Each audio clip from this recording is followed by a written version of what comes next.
It was a beautiful day, and Creamy Ocean, a little Kittypet, was out in the garden, rolling around in the dirt and playing with some flowers she had collected and found. The sun was just starting to set as she gazed at it with lovely, hopeful eyes, and her tail swished happily. "Creamy Ocean, it's time to come in for dinner," her two legs called to Creamy Ocean. "Ah, dinner, yum." Creamy Ocean stretched. She padded inside while carrying her flowers in her mouth, ready to eat and hungry. She dropped her flowers near her water bowl and started to drink. She was thirsty after a long day of playing. She watched as the two legs poured kibble, for food for Kittypets, into her small bowl. She started happily munching on the food. Delicious," she meowed. After dinner, she yawned and realized that it was dark outside. She could play tomorrow, she thought. She decided she wanted to play with one of her mouse toys before bed. She padded up to one and grabbed it by the tail. She rolled around with it and played with it for a little while until she got tired and sleepy. Then she padded over to her flowers that she dropped by her water bowl, but realized they were not there. "Oh well," she thought. "Must have been kicked under something by one of the larger two legs." She padded over to one of her nests. They were comfy, but she liked the one that was underneath the bookcase. She slowly curled up in there and fell fast asleep. She shuffled a bit in her sleep last night. She had an itch, but it was nothing. Creamy Ocean woke up in the middle of the night. She stretched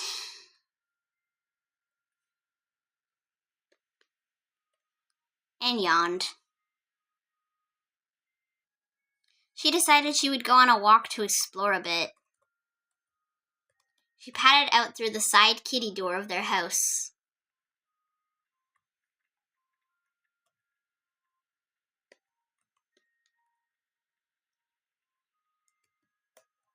She jumped the fence and walked for a little while. She was now in the tree cut place.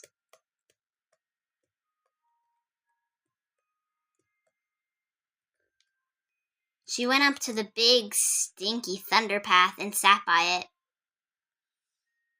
It was very smelly. She didn't like it.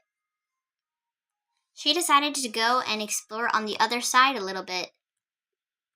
She looked to see if there were no monsters coming first, before she carefully crossed the thunder path. On the other side, the grass was so nice on her paws. So was the dirt. She had never felt so wild and free. She crept along the forest floor, hoping not to meet any forest cats who would claw her face off and send her back to her two legs. The rumors were heard of. She had heard of wild forest cats who ate bones and clawed any cat's face off who went into their territory. She shivered. She didn't want to end up like one of her Kittypet friends. He went into the forest and never came back, and no one knew why. She padded alongside the thunder path for a long time. She kept running and running through a large, kind of more like area where there weren't too many trees, but still quite a few. Eventually, she found a cave entrance. She didn't know what was inside, so she carefully padded into it. Inside the tunnel were many bushes and plants, and also lanterns, were they called? She had never seen one before. The flame really enchanted her. She opened her mouth in surprise. They were really glowy and beautiful. She kept walking through the tunnel for a little while, until she finally saw an opening. She padded out, wanting to know what was over the cliff edge. Sitting down near the edge, she gazed out at the beautiful landscape all around her.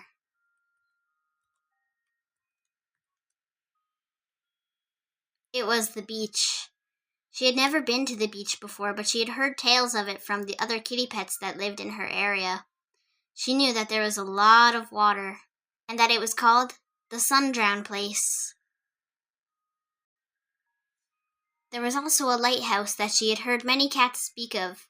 It was too tall for any cat to climb, and two legs usually went up there, which means the forest cats wouldn't. She longed to make it up there one day. Maybe one of her two legs would take her there another day. I hope you guys enjoyed this video. Please like and subscribe.